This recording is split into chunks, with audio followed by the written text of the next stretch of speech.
Hey guys, welcome back to another episode of Tea Time, the podcast. And today I am bringing the tea. All right, I have the tea. So I have no notes. I roughly know really what I want to talk about because I have been having many conversations about this behind the scenes. And it's because there's a conversation brewing that finally people are talking about more and more. And again, like I have been having this conversation one-on-one with some of my clients, with clients who have become business friends, associates, peers in the entrepreneurial online space. And these things just kind of come up, right? And I'm finally ready to bring it to the podcast, all right? So first, I'm gonna work my way backwards. This morning being the 21st of September, 2021, right? If you follow me on Instagram, go follow me. It's at _ Cassia Marina. If you don't follow me yet, head on over there. But I've shared these two posts that I'm gonna use as reference in my Instagram stories. So this Instagram post is from Small Business Boss. And what she said in the form of like a Twitter style graphic, she said, "Can we stop listening to celebrity entrepreneurs who crap on service businesses already? They don't give a fuck about what business model is best for you. They're simply selling you a story so you'll buy their next program or mastermind." Now, what really gave me life is the caption. So the caption is, "Over it. How about this? Instead of us buying into these BS stories about service businesses and how it leads to burnout and you can't scale, we try something different." So first things first, scale. I'm going to circle back to that, right? Scale. Here's my first thing that I've noticed over the past couple months. Scale. What if we find ways to make our services work better, right? So let's talk about efficiency, right? Efficiency is another topic. What if we find ways to make our services work better for us, right? So that is now goals, alignment, and what is our definition of success, right? So I'm going to circle back to that. Because you know what the real problem is with these stories? They're designed to create a narrative designed to convince you that you need to change your business model. Also, you'll buy the program or the mastermind, look at your services and skip the trend. No, or that you'll buy the program or the mastermind. She continues by saying, look at your services and skip the trendy shit. Figure out what works for you based on your skills, your strengths, and your values. I put in the word your each time for emphasis. Because lack of alignment, right, will get you every time. If you hate marketing, don't go for a business model that is marketing driven. Not every business has to market themselves, but some more than others. You know, think about the little bodega, the parlor shop. Those are just businesses that just are positioned to make sales. They don't really have to market, right? So that's just a very small example. Some needs more marketing than others. If you find calls energetically exhausting, don't go for a business model that requires you to be on Zoom constantly. Keyword constantly. If you loathe having ongoing commitments, don't offer retainers to your done for you clients. So that's also something that I've been intentional when I came into my business. I always believed in empowering my clients and just business owners in general, because I believe there is power in knowing how to do something and delegating because you just want to and you're busy, but you have the money. You have the money because you're so busy making money and you want to delegate. So my place was, I built a business around what works for me. I didn't like retainers, right? In the beginning, I didn't like feeling like I always have to be tied to someone's beck and call. So I did not have the option, but I did have a support option, just not retainers. It wasn't something I actively marketed. But you can express to me as a current client, as a past client of mine who I would have done their website for, that, hey, you need support, you definitely want to do this, let's see what we could work out. All right, so that's just an example. Don't offer retainers if that's not your thing. If you don't work well under pressure, don't offer VIP days or intensives. So funny enough, I do work well under pressure. I noticed as a creative, I leave things for the last minute anyways. And if I have too much time, I get bored quickly. Hence why I align very much with intensives and VIP days. Right? So again, that's just using that as an example.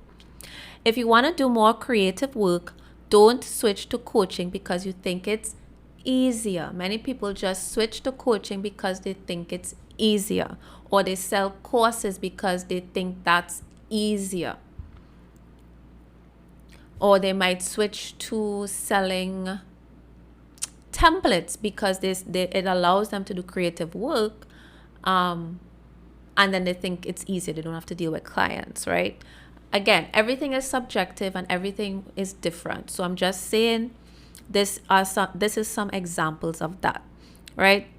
She goes on to state, it's all fixable. Instead of blaming the business model, we should consider how do we make it work better for us, right? Business is a constant journey of figuring out what works for us and tweaking and tweaking and tweaking. So that's why I make jokes and I do the TikToks and the reels around when people come looking for something that you offered last year. Sometimes we've just outgrown certain service offerings. We've outgrown certain price points. All right, so let me continue. The caption isn't done. I'm almost done. It may be adjusting your offer, right? That's what I just explained. What I just explained is an example of adjusting the offer, but you're not changing your business completely. So some people change their business and they start something else, or they keep changing their business model. Nothing is wrong. I'm not here to shame anything. It's just speaking about something that I think really needs to be said, that sometimes as business owners we might not be aware of. All right, so it may be adjusting your offer or adjusting your marketing or the way you deliver, right? Delivery, right? And part of growing in business really is a constant of tweaking delivery. I have tweaked delivery several times because as I discover a way that works better for me and that's going to improve the lives of my clients, I tweak. I don't hang on. Like if I find a better process, a better way to deliver something, then hey, great, I'm ready to make that adjustment.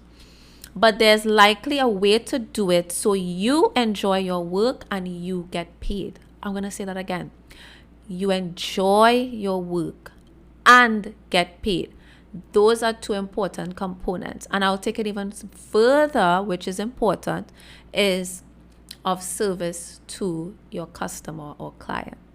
When you enjoy your work, I think it goes without saying that you deliver better work, and ultimately, if you're enjoying what you're doing, your customer and client is going to be happy, right? Just them being happy makes you enjoy the work.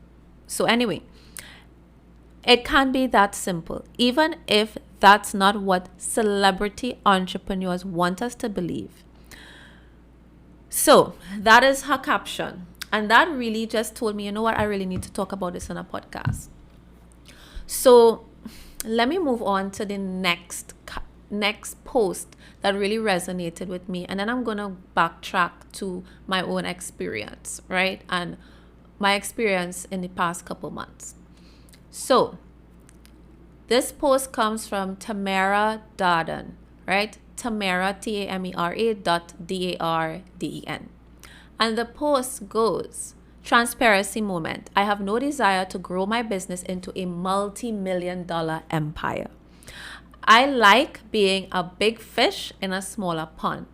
In fact, I'd be content making 150K in revenue per year while lowering my expenses.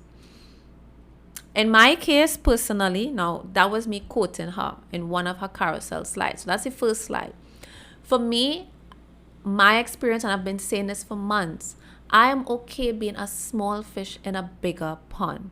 So for those of you who know, you understand what I mean when I say that. I'm not going to go and explain it. Read between the lines. She then goes on to say in the next carousel slide, for everyone who thinks I'm busy, I'm not. I'm just very intentional with how I use my time. For September, I've only had one booked job and hit my revenue goal of 15K. Total revenue was actually around 22K. 7K was a delayed payment. Instead of booking more work to prove I'm working or to prove my business is booming, that's me, right? That's me putting in ad libs, right? She has also went on to say, I've opted to enjoy the moment and exhibit better financial habits. Now, before I go in, let me chime in. I cannot wait till the end to circle back, right? Actually, I should continue. I'll continue and then I'll circle back to the points that I want to make. Instead of booking more work to prove I'm working, I've opted to enjoy the moment and exhibit better financial habits. This is a different spin on entrepreneurship, isn't it? She asks. Everyone has their own journey to walk. Ooh, that hit me because I've been saying this and I need to bring this to my Instagram feed, which will happen in micro content. This is the long form and then I'll make the micro content from this podcast. For some, making as much money as possible is their goal, but that's none of my business. Right? For me, it's making enough money where I feel comfortable and exhibiting self-control and self-discipline to make that money work for me. If I don't need to work more in order to sustain myself and my business, aka, this is me chiming in with ad libs, your lifestyle, your version of success, I can make the sound decision to say no. Business, she goes on to say, business also has its seasons. Maybe this season for me is about learning how to do less and earning more. Easier said than done, because I'll come back to that, right? I do not know when this season will end. Maybe the next season will be how to manage a rather heavy workload, but I can cross that bridge when I get there. She ends by saying, may this thread encourage you to appreciate where you are and embrace your vision of success. Woo! I don't think you all really understand how much this post, I really love this post. But I think you all get it now by actually hearing my tone of voice and how much I'm into it. All right. So I'm going to circle back to the first Twitter style graphic, but let me deal with this carousel first. All right. Let me deal with this carousel first. And the part about building $1 million empire. Okay. The thing about this is that first it was, and I'm talking in US dollars here for the record, right? Let me just set that straight. US dollars. All right. If you're new around here, please know that when I'm speaking in US dollars, unless I state otherwise. All right. So it started off with 5K, right? 5K, 10K in 2016. And this was, I think, was reasonable goals, right? You're not going to leave a 9-to-5 to struggle. And the average person, 5K to 10K is, a nice place to be, to live a comfortable life and raise your children. Maybe not for everybody. Maybe some people have more lofty goals and lifestyle. But on average, that was like the first major milestone, 5K to 10K. And anything more is nice, right? Again, it all depends on what your version of success is. So 6 figures, let's break it down. 6 figures means minimum 100K. 100K monthly is about 8 to 9K a month, right? So you understand that when people talk 6 figures, they mean probably around a 5-figure month or 8 or 9K, right? Before taxes. So the fact that she's saying she's very content making 150K, it's relatively modest, right? But it's still considered like, woo, you're doing it. You're making money to say that, hey, I make 100K in my business, right? That is, I think, the first reasonable milestone. I think it's really nice. Okay, everything is subjective. Everybody has different goals. And again, this is not to shade anybody who wants to be a millionaire, right? And this is not to say that this is my limiting beliefs and I'm projecting this to other people. I'm aware of that. I'm aware of what I'm saying right now. Nothing is wrong with wanting 100K, 250K, 500K, or $1 million. Nothing is wrong with building an empire. There's nothing wrong with building legacy, but there are many different ways to build legacy. For some people who came from a very humble background, a legacy could simply mean I bought a house that I could pass on to my children, and that's it. They're not trying to be real estate investors or nothing. That for other people, they might be like, well, one house isn't enough because that's the house you're living in and you're not leveraging that in any way. For some people, that is legacy because they came from nothing. You don't know people's background. So sometimes the online space, with all being constantly bombarded with so much different messaging, can become toxic for some because people are out here working damn hard to reach their version of success. And then you have this messaging that shames you and makes you feel like you aren't doing enough.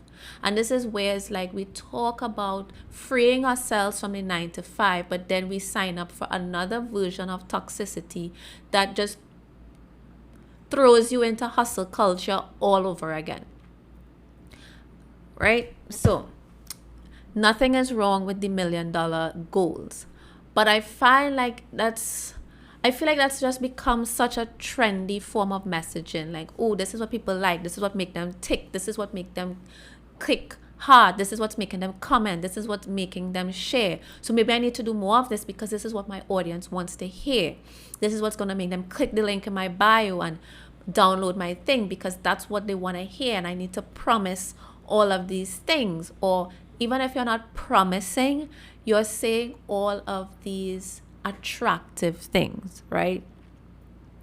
So I had an experience within the past couple months, and it found me in a space where there was just a lot of pressure to hit certain figures, especially based on the size of the investment.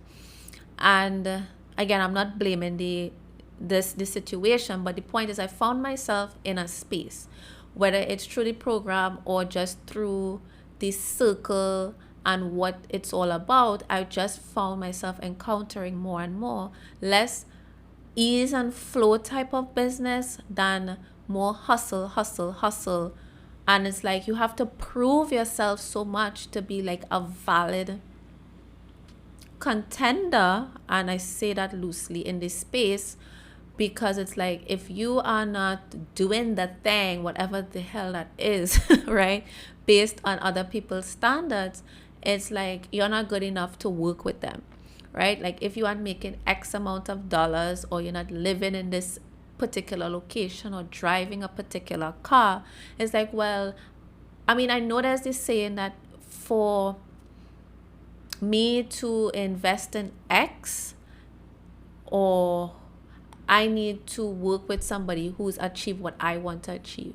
And honestly, while that is good, that doesn't necessarily have to be the case, because everybody has their version of success. So how does that invalidate somebody knowing their craft?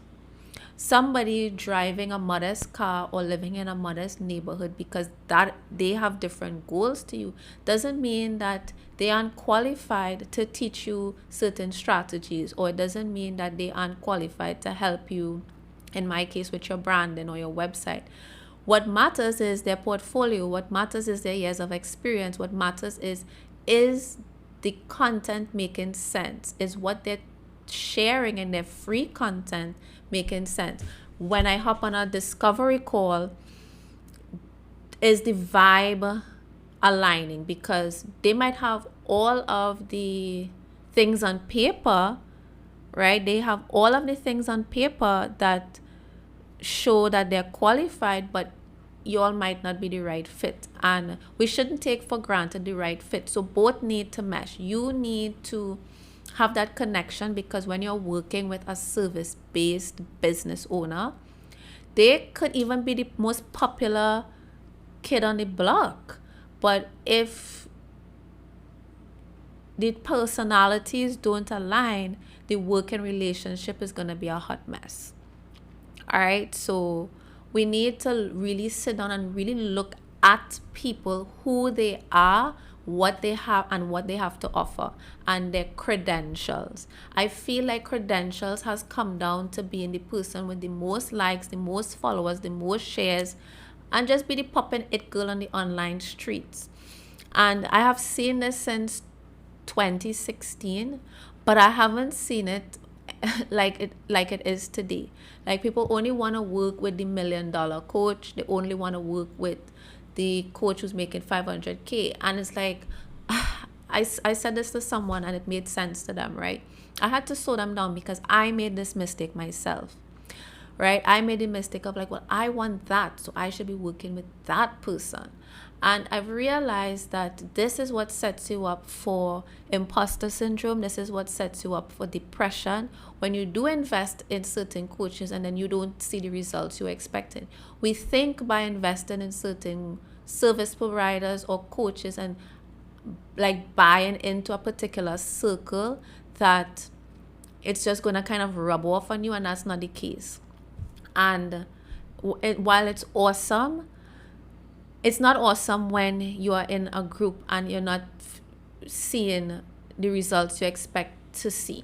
So for example, let's say you just started your business and you're on level 2, but you know that your long-term goal or midterm goal is to be on level 10. Let's say level 10 is hitting 6 figures, but you're just on level 2. Yes, many times people could make quantum leaps if you're into manifestation. But let's just take it down a bit.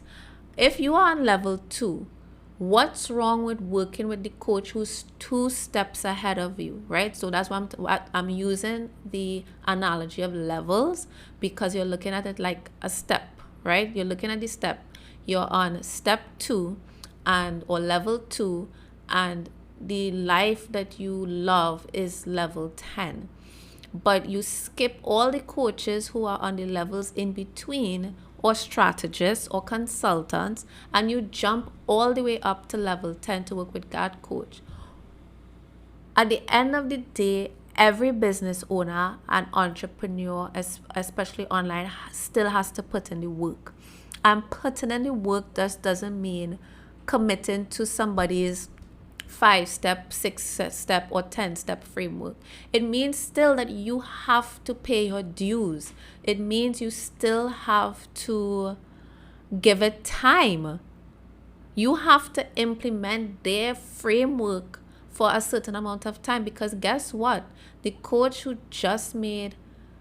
finally hit 7 figures or multiple 6 figures, you didn't see them or know that they existed when they were making 10K, 20K, 30K, 40K, 50K, and so forth. You didn't even know that they existed.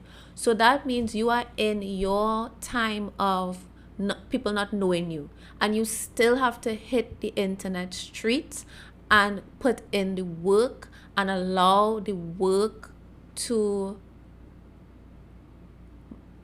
I want to say manifest, but you want to give it its time to marinate, right? You want to give that seed a chance to soak up all of the nutrients of the soil. You have to water it every single day, and it takes time. And a lot of people quit business because they started. I actually heard a story a couple of years ago. One of my clients started a business with a business partner, and after 3 months, she said she didn't want no part of it anymore. It was so crazy. I was dumbfounded. I was literally dumbfounded. I was like, what? After 3 months, she quit because she was expecting to see money after the first month. Listen, let me tell you all. Starting a business, is not like starting a job. If you want to see money in the first month, go get a job because they're going to pay you a salary at the end of the month. I'm not saying you won't make any money, especially if you start a creative business like photography or graphic design or VA. You'll see money, but it doesn't mean that you're going to see a full month of living expenses for that first month. You could, but it is one of the easier businesses to see a return on immediately with the least amount of output. But to expect that it's just not a job. All right, so if you want a job, go apply to jobs if you want to get money immediately. All right, the next thing I want to talk about is a scale. So so often you just open the Instagram app and many people are celebrating these 6-figure milestones, and it's inspiring. I must say it is inspiring, but it's the pressure to then perform at the level of everybody else. The comparison syndrome comes in, and it's like, okay, great, this is inspiring, and then they're like, yes, my next goal is to make 250K, and I'm gonna help women be millionaires. And to me, again, this is no shade, but I have to talk about it. To me, I just keep seeing this thread of everyone saying they're here to empower women, but are they really genuine? To me, it's just coming across as really great content. They know the messaging to use and they're using it. And I want to come here to say it's okay to be inspired, but take everything with a grain of salt. Take everything with a grain of salt because you don't know everybody's whole story. And don't let that make you depressed, because it's easy for inspiration to quickly turn into desperation. Well, not desperation, but into depression. All right, depression. It could be desperation because then you become very desperate to make microwavable results. Like you want to get instant results and you want to be where they are now. And this is where we experience the burnout. This is where we get tired. So let me bring it back into context for me. I am a mom. I had to finally come to the realization that not just a mom, but as a single parent with very little support network, I have a lot to do on my own. I had to get back to my why. Make the notes. Write this down. This is a prompt. That's a prompt. What is my why? Oh, before I continue, if you would like to purchase, get my Basic to Branded Workbook. It's these types of prompts I have in the book to help you work through and not get sidetracked. I even have pages that are journal prompts specifically that helps you to reflect on your personal why, not just like your business why and your brand why. That's brand strategy stuff, but the real deeper stuff, purchase the book, get in touch, send me an email at Cassia@CassiaMarina.me, and definitely get your copy of the Basic to Branded Workbook. And you can even purchase the course and get the book for free, right? So there are options. Just get in touch and let me know what you'd like to purchase. All right. So again, what is your why? So my why, it's very easy to lose sight. And this is why it's so important to have a book like that, for example, and always circle back and journal, because you have to periodically revisit your goals. What are your personal goals and what are your business goals? Because your personal goals are going to then reflect in how you set up your business. We started our businesses for freedom. I think it's safe to say that everyone got into their business for freedom. What kind of freedom? That is dependent on you. For me, I wanted freedom from hustling to a job. I never liked going to an office to do the same thing that I could do remotely. Nicely that a lot of people are seeing the light, a lot of agencies are seeing the light, and they've gone remote. But I like setting my own hours. I like the flexibility. I like not having to work on 10 projects a day and be working and designing from 8 in the morning till 7 in the evening. Like, and making probably a fifth of what I make doing that same amount of work. So anyway, freedom, right? So what is my why? My why is recognizing I don't have a lot of support and I need to be at home with my 2 kids and giving them the attention that they need. Now that we are in a pandemic, the kids are home, they need more attention. I have always tweaked and adapt my offerings so that I don't take on too much that I can't handle. So I really resonate with the part where Tamara Darden said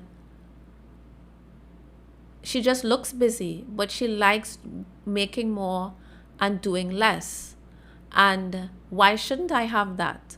Right? Some people's goals are to be millionaires. My goal is high ticket so that I can serve premium services while doing less, while giving me the space to spend more time with my children and be present in their lives. Because just a couple months ago, like some days I find myself crying, like mommy tears, right? Not the sad tears, but crying, just looking at them growing and getting older.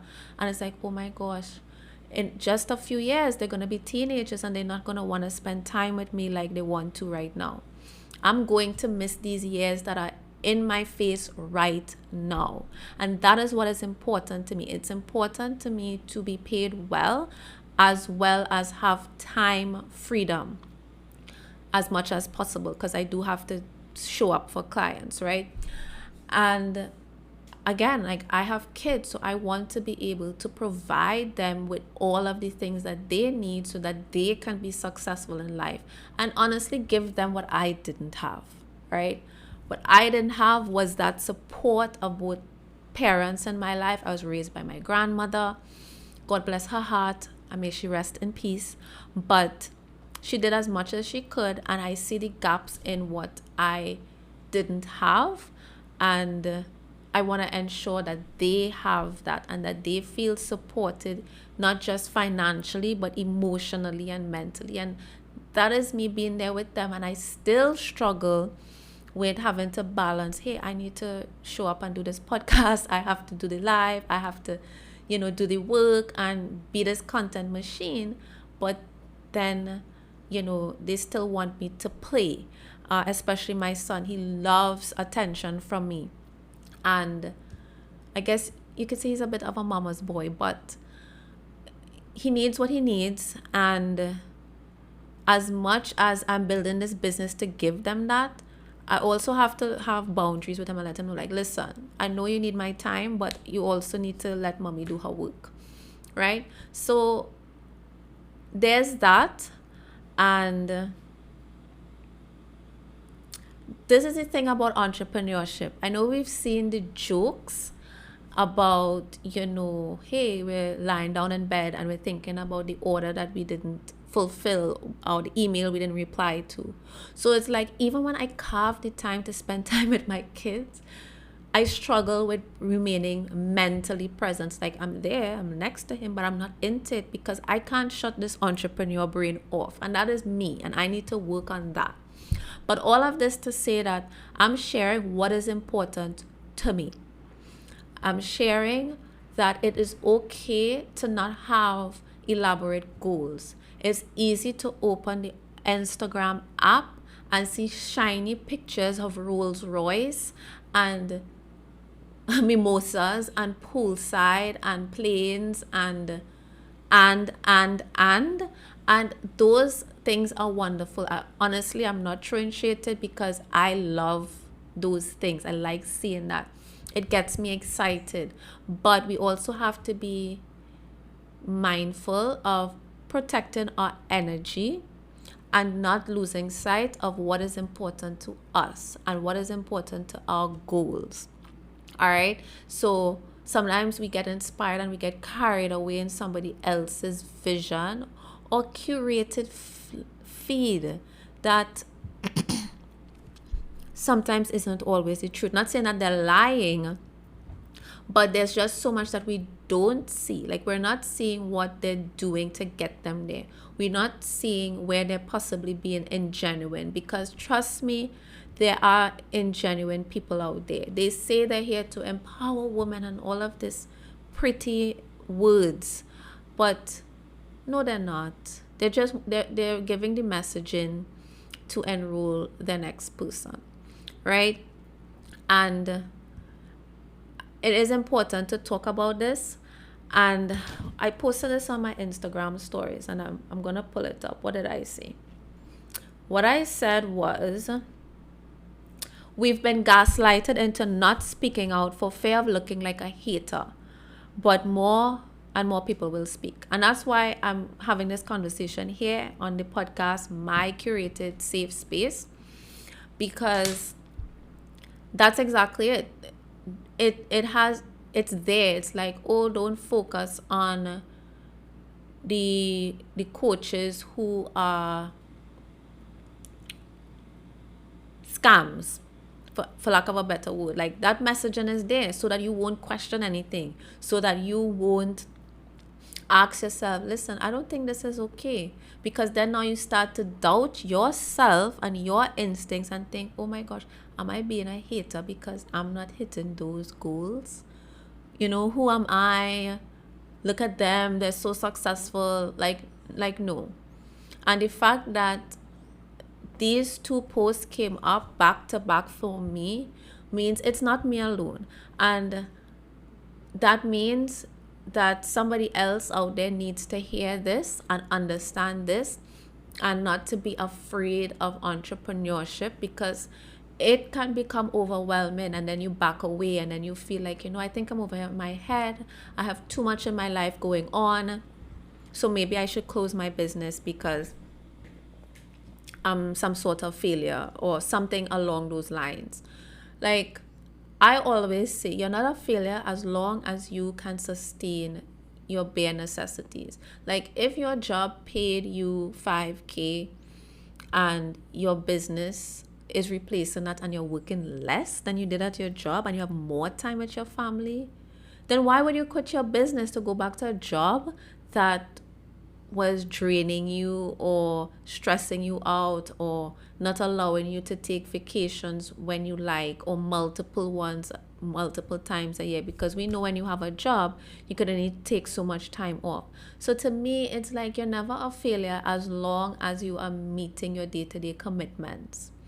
If you can still take out a health plan, a dental plan, invest in insurance to protect your family, you're able to pay your rent and your mortgage, that's not a failure. But we've placed so much emphasis and importance on new Rolls Royce and looking pretty on Instagram that we forget to really be real. And don't get me wrong, I love Instagram. I'm a visual person, I'm a creative. At the end of the day, that's why I loved Instagram, because of how it allows me to express my creativity. But I do recognize that it is a toxic, well, it can be a toxic space. And this goes back to what I said in my live a couple months ago. No, it was a month ago. It was like about a month ago. I did a live called A Better You, A Better Business with Neola Zama. I'm going to put the audio on the podcast soon. But what I said was, if something feels toxic, we have to examine why. Because it's not necessarily the thing that is toxic, but it's how you react it. And then you need to check why you feel that way and make the necessary changes. So for me, I'm not going to be like, oh, Instagram this and Instagram that. But it's prone to toxicity and it could be toxic. So then what I've decided to do is use Instagram more intentionally. Really use it as a platform to amplify what I want to see from the app. And I want to encourage you all to do the same. Don't get caught up in trendy messaging. Get caught up in your authentic message. All right, so let me wrap this up because I'm almost 40 minutes in. And to wrap up, I touched on the scale, right? So we go from 100K and then we want to go on to more and more and more, and all of these bold statements, which power to you, right? Like Tamara said, it's none of my business, but we can't just stay here and say that we're not seeing something happening here. And it's okay if you align with that, but I think we also need to appreciate the people who just want slow and easy business. And when I say easy, not easy that business is easy, but we are happy with our 1 to 2 clients a month and we're not trying to burn ourselves out. Like, if we can just clock in and show up for our 1 to 2 clients, that's making us hit our income goals, and then we say peace, let me go spend time with my family, let me go spend time enjoying life and visiting Times Square, or visiting Disneyland, or visiting the beach, or visiting I'm trying to remember the name of this place, the Carney Bird Sanctuary. It gives me more time to engage in life, because at the end of the day, what's going to remain? The relationships that we have with our loved ones, right? Scale, I address that. Efficiency, let's work on being more efficient. Let's work on our customer service. That's one of the frameworks that I call brand experiences. Brand experiences is just giving delightful customer experiences that is very specifically branded to you. Like when you go to Starbucks, it's customer service, but it's a certain kind of experience. The way how they call it, they write down your name. That's a brand experience. That's a specific thing that they do. They write your name and they personalize it and they call your name. That's what we mean by brand experiences. Then the other thing I had here on my notes is goals alignment and defined success, which I touched on that. So I want to wrap this up because I don't want this to be too long. I know you guys like the long episodes and you don't mind them, but when it's a solo episode, I still want to be mindful and respect people's time. So if you really love this episode and you want more of it, then you know what to do. Leave a review of this podcast on Apple Podcasts. I know the other apps are a little bit weird to leave reviews.